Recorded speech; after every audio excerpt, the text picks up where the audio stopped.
Hello guys. अभी दोपहर के 2 बज रहे हैं और मैं अभी नहा कर आई थी थोड़ी देर पहले। एक्चुअली क्या, मुझे बाल भी वॉश करने थे, पर मैं सोच रही थी कि मैं कुछ हेयर मास्क अप्लाई करूं। तो अभी मुझे लगाना है, पर मैंने अभी अप्लाई नहीं किया। ये देखिए, मुझे वाइट बाल निकल आया। वाइट बाल मुझे तब से निकलने शुरू हो गए थे जब मैं एक फार्मास्यूटिकल कंपनी में, जब से मैंने जॉब स्टार्ट करी थी। तो चाहे तो आप वर्क प्रेशर लगा लीजिए या फिर वहाँ पर इतने ज़्यादा केमिकल्स होते हैं, उसकी वजह से मुझे वाइट बाल निकलने शुरू हो गए थे। मुझे कोई वैसे कोई प्रॉब्लम नहीं थी कि कोई बीमारी है। एक दो तो निकल ही आता है सबके। तो बाकी देखती हूँ, शाम तक मैं बाल वॉश करूँगी और जो मैं हेयर मास्क लगाऊँगी उसकी रेसिपी आपके साथ शेयर करूँगी। तो कल क्या था, कल एक मैं वीडियो देख रही थी। हमारे ही हिमाचल की यूट्यूबर है, बहुत बड़ी। हिमाचल का नाम बहुत ज़्यादा रोशन कर रही हैं वो, और हमें बहुत प्राउड फील होता है उन पर। तो उनका एक वीडियो आया था कल।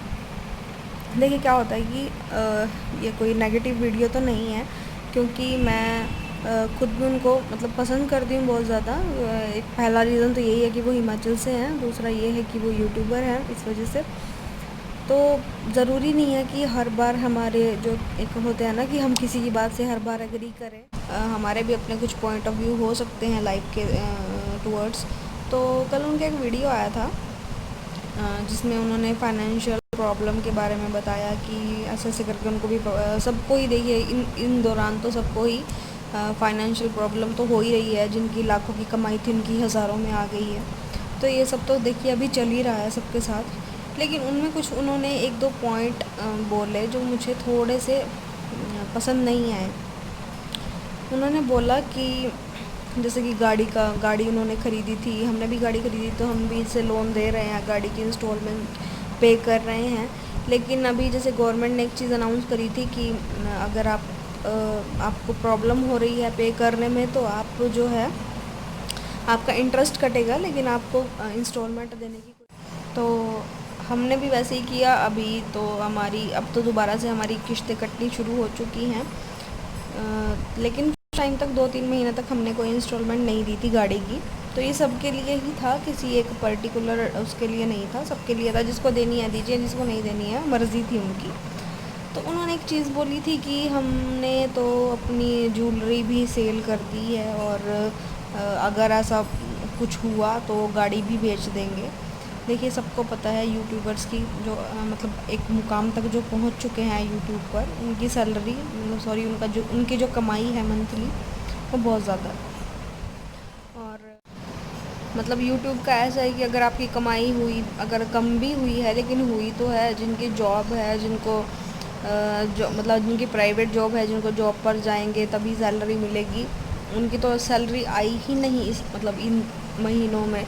यूट्यूबर्स की कुछ तो आई है, उनकी तो बिल्कुल भी नहीं आई है। तो इतनी आसानी से बोल देना कि हमने तो ज्वेलरी सेल कर दी है और पेमेंट हम उसके बेस पे दे रहे हैं, ऐसा तो देखिए मुझे थोड़ा सा झूठ लगा उसमें थोड़ा सा। और अगर देखिए being a middle class person, अगर मैं अपना कुछ, अगर मैं उस सिचुएशन में होती कि मुझे इंस्टॉलमेंट पे करनी है, और बहुत ज़्यादा मतलब मैं ऐसी प्रॉब्लम में मैं आ चुकी हूँ कि मुझे अपनी ज्वेलरी बेचनी पड़े, तो सबसे पहले तो मैं कुछ ये जो आलतू फालतू के खर्चे होते हैं जैसे कपड़े ख़रीदना, वो तो मैं बिल्कुल भी नहीं करती उस टाइम पे। और जो मेरे खुद के जो मेरे पुराने कपड़े होते, अगर प्रेग्नेंट में होती और मुझको टाइट आते कपड़ों को, ना कि किसी और को मैं दे देती।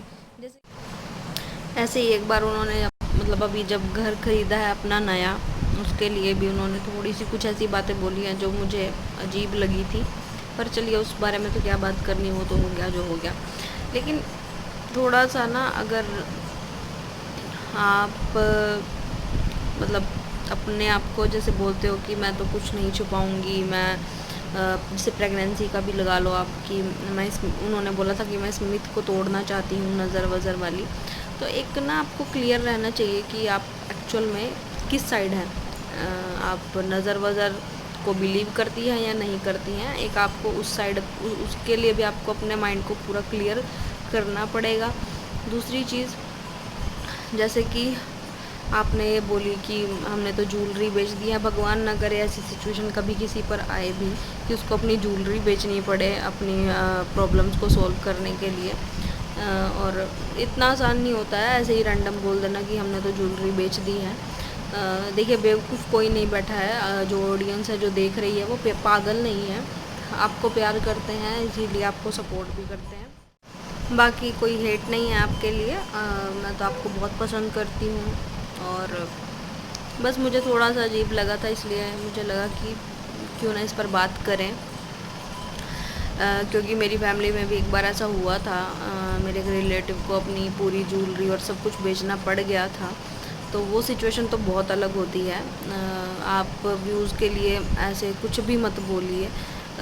मेरे जो रिलेटिव हैं वो बहुत मुश्किल में है अभी भी, इवन कि अभी तक ज्वेलरी बेचने के बाद तक वो बहुत ही बुरी सिचुएशन में अभी भी हैं। बाकी लोग आप जो बोलती हैं लोग उस पर विश्वास भी कर लेते हैं, लेकिन इस बार मुझे लगा थोड़ा सा एक्सट्रीम हो गया।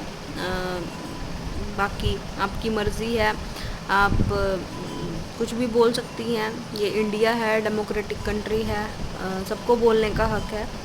तो बाकी आप अपना ध्यान रखिए, अपने बेबी का भी ध्यान रखिए।